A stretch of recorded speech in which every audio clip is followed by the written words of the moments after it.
Задумался заказать себе мебель для дома из натуральных материалов, которую производит шаман своими руками при помощи силы огня. Посмотрите на готовую продукцию. Тубаретки. Каждая будет иметь индивидуальный дизайн, сделанная при помощи огня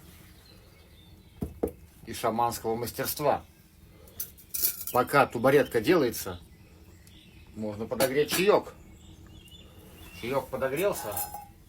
Наливаем, пьем. Пишите свои заказы мне в личку. Кому тубаретка, кому столик. Всего чего мы можем изготовить из природного материала. Это вам не магазинный ширпотреб. Это будут индивидуальные